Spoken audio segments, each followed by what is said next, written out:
ఒక్కసారి కొమ్మూరి గోల్డ్ కి కాల్ చేయండి. తాకట్లో ఉన్న మీ బంగారాన్ని విడిపించి మార్కెట్ ప్రైస్ కి వాళ్ళు కొనుక్కుని మిగతా డబ్బులు మీకు ఇచ్చేస్తారు. నమస్తే, వెల్కమ్ టు అవర్ ఛానల్. నేను యాంకర్ రెబెకా. సో అంబర్పేటలో దారుణమైన సంఘటన చోటు చేసుకుంది. సో ఒకే కుటుంబానికి సంబంధించినటువంటి ముగ్గురు వ్యక్తులు సూసైడ్ చేసుకోవడం అనేది ఆ ఏరియా మొత్తాన్ని కూడా ఇప్పుడు కలకలం రేపుతున్నటువంటి పరిస్థితి కనిపిస్తుంది. సో ఎన్నో ఆర్థిక సమస్యలతోటి కొన్ని రోజులుగా ఇబ్బంది పడుతున్నటువంటి ఈ కుటుంబ సభ్యులు నిన్న మొత్తం ఇంట్లో ముగ్గురు కూడా ఎవరైతే అమ్మ నాన్న వాళ్ళకు ఉన్నటువంటి ఏకైక ఒక కుమారుడు, సో వీళ్ళు ముగ్గురు కూడా ఉరివేసుకొని చనిపోయినట్టు పోలీసులు అయితే గుర్తించారు. సో ఇది హత్య లేదు అని అంటే ఆత్మహత్య అనే కోణంలో కూడా దర్యాప్తు చేస్తూ ఉన్నారు. అక్కడ ఉన్నటువంటి నైబర్స్ని వీళ్ళందరినీ అడిగినప్పుడు కొన్ని రోజులుగా ఎన్నో ఇబ్బందులు పడుతూ ఉన్నారు. సో ఎవరైతే ఇప్పుడు ఈ తండ్రి ఉన్నాడో 55 years ఉంటాయి తనకి. సో ఒక హోటల్లో వర్క్ చేస్తూ ఉంటారు, మేనేజ్మెంట్కి అంతా చూసుకుంటూ ఉంటారు. తను రామరాజు చాలా రోజుల నుంచి ఇబ్బంది పడుతూ ఇంటికి వస్తున్నప్పటి నుంచి ఆయన వేస్లో ఏదో డల్గా కనిపిస్తున్నాడు. సో అప్పుడు ఉన్నంతగా యాక్టివ్గా లేరు. అండ్ అలానే మాధవి ఎవరైతే వాళ్ళ మదర్ ఉన్నారో తను కూడా అందరితో కలివిడిగా ఉంటూ ఉంటారు, అందరిని పలకరించి మాట్లాడుతూ ఉంటారు అని చెప్పినటువంటి వాళ్ళు ఈ మధ్య కాలంలో ఆవిడ ఎంతో డల్గా ఉండడం, అసలు బయటకే రాకపోవడము, ఎవరితో కలిసిపోకపోవడము, ఏమైనా ఫంక్షన్స్ ఉన్నా లేదంటే ఆ చుట్టుపక్కల ఏమైనా కిటీ పార్టీస్ లాంటివి ఏమైనా జరుగుతున్నప్పటికీ ఎవరితో కలవకపోవడం అనేది కొంచెం అనుమానంగానే అనిపించింది. కానీ ఇంత పెద్ద నిర్ణయం తీసుకుంటారు అని మేమైతే ఎక్స్పెక్ట్ చేయలేదు అని చెప్పి ఆ నైబర్స్ చుట్టుపక్కల ఉన్న వాళ్ళందరూ కూడా మాట్లాడటం జరిగింది. బట్ ఆ అబ్బాయిని కూడా వీళ్ళతో పాటు ప్రేరేపించడం అనేది మేము జీర్ణించుకోలేకపోతున్నాం. ఎందుకంటే మనం చర్లాపల్లిలో జరిగినటువంటి ఇన్సిడెంట్ ఎవరైతే విజయారెడ్డి ఈవిడ వాళ్ళ పిల్లలతో సహా రైలు కింద పడి చనిపోయినటువంటి సంఘటన మరువక ముందే ఇలాంటి ఒక న్యూస్ అనేది చూడటం నిజంగా బాధాకరం అనే చెప్పొచ్చు.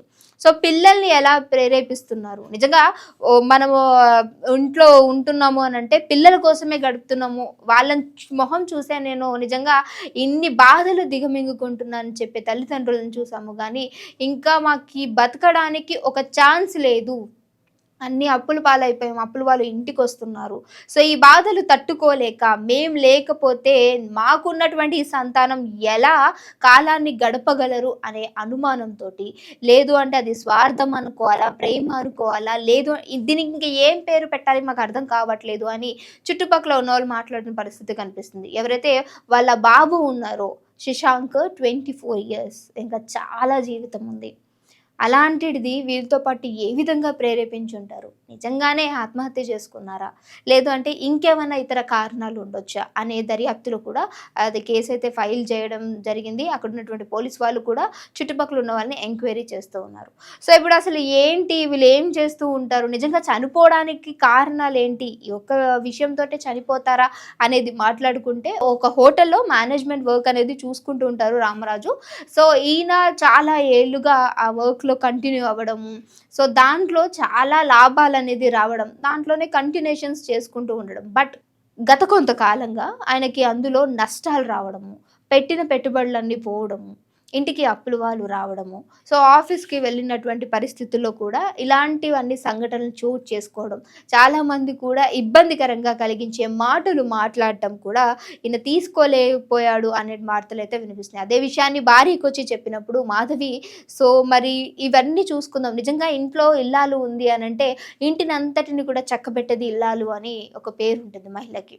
సో ఆవిడన్నా కనీసం తన భర్తకి చెప్పుండాల్సింది అని అనిపిస్తుంది. ఎందుకంటే వీళ్ళ అమ్మ నాన్న కావచ్చు, ఎవరైతే ఈ మాధవి అండ్ అలాగే రామరాజు వాళ్ళ పేరెంట్స్, రిలేటివ్స్ అందరూ కూడా చెప్తున్నటువంటి సంఘటన. నిజంగా ఏదన్నా ఇబ్బంది ఉందంటే మాకు చెప్పుండాల్సింది, కుటుంబం అంతా కూడా చనిపోయారు, దీన్ని ఏ విధంగా జీర్ణించుకోవాలని బాధని వ్యక్తం చేస్తున్నారు. కనీసం మనవడినైనా సరే మాకు ఉంచుండాల్సింది అంటే వాళ్ళకి ఏమైపోయినా పర్వాలేదు మనవడు ఉండాలా అనే కోణంలో కూడా చాలా మంది అడుగుతున్నారు. అంటే ఒకటి చెప్తాను, మనకు అన్నీ ఉన్నప్పుడు అందరూ ఉంటారు, ఏవీ లేనప్పుడు దూరం పెట్టేస్తారు. ఇప్పుడు లేరు కాబట్టి మాకు ఒక మాట చెప్పుంటే బాగుండేది, మేము చూసుకుని ఉండేవాళ్ళము, మేము ఇచ్చి ఉండేవాళ్ళము, లేదంటే కనీసం మాట సాయం అన్న చేసి ఉండేవాళ్ళం. కానీ మనిషి వెళ్ళి నిజంగా ఒక అవసరం ఉంది అని అడిగినప్పుడు ఏ మనిషి కూడా చేయి చాచి మనకి హెల్ప్ చేయడానికి ముందుకి రాడు, అండ్ అలానే మాట సాయం కూడా చేయరు. బట్ దాని అర్థం మీరు సూసైడ్ చేసుకోవాలని కాదు.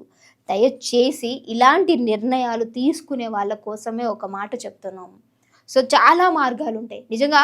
సో ఎలా అయితే ఒక డోర్ క్లోజ్ అయినప్పుడు మనకి ఇంకొక డోర్ ఓపెన్ ఉంది అని తెలియాలి అని అంటే, నిజంగా దేవుడు మనకి ఏదైనా ఇబ్బంది పెట్టారు అని అంటే ఇంకొక సైడ్ దానికి డెఫినెట్గా పరిష్కారం, సాల్వింగ్ అనేది ఉంటుంది. అది అందరూ చూసుకోవాలి. లేదు అని అంటే మన ఇంట్లో ఏదో ప్రాబ్లం వచ్చిందని పిల్లల్ని, పెద్దల్ని అందరినీ కలిపి మనం అందరం అసలు బ్రతకడానికి అర్హులం కాదు అనేసి అనుకుంటే, నిజంగా ఇంతింత బిల్ గేట్స్, ముఖేష్ అంబానీ వీళ్ళందరూ అంత పెద్దవాళ్ళు అయ్యుండేవారు కాదు. సో మన మోదీ గారు కూడా చాయ్ అమ్ముకునేవారట. కానీ ఈరోజు మన దేశానికే పీఎం. సో అంటే ఇలాంటి వాళ్ళందరినీ కూడా మనము ఇన్స్పైరింగ్‌గా తీసుకోవాలి తప్ప, ఏంటో ఇబ్బందులు వచ్చేసాయి, అప్పులు ఉన్నాయని చెప్పేసి చనిపోవడం ఒక్కటే రీజన్ కాదు. ఇది ఎందుకు చెప్తున్నాము అని అంటే, చాలామంది ఇలాంటి వీడియో చూసే వాళ్ళకి ఇలాంటి ఆలోచనలు ఉంటూ ఉంటాయి. నిజంగా వాళ్ళు చేశారని నేను చేస్తే బాగుండు, అసలు బ్రతకడానికి అర్హులం కాదు, ఒక రూపాయి అప్పు పుట్టట్లేదని చెప్పేసి ఇంటిల్లపాది చనిపోవడం అనేది కరెక్ట్ కాదు. సో మాకు తెలిసిన విషయం మేరకు ఇదైతే తను ఆర్థిక ఇబ్బందుల పరంగానే చనిపోయినట్టు తెలుస్తుంది. బట్ ఇందులో ఏమైనా కోణాల్లో దర్యాప్తు చేస్తే ఇంకేమైనా బయటకు వస్తాయా లేదా అని తెలియదు. ఇప్పటి వరకు ఉన్నటువంటి సమాచారాన్ని అయితే మీకు ఇవ్వడానికి ట్రై చేసాము. సో ఇంకేమైనా ఇన్ఫర్మేషన్ వచ్చినా సరే డెఫినెట్గా మీకు అందించడానికి అప్డేట్ చేస్తూ ఉంటాం. సో అప్పటి వరకు చూస్తూనే ఉండండి అవర్ ఛానల్.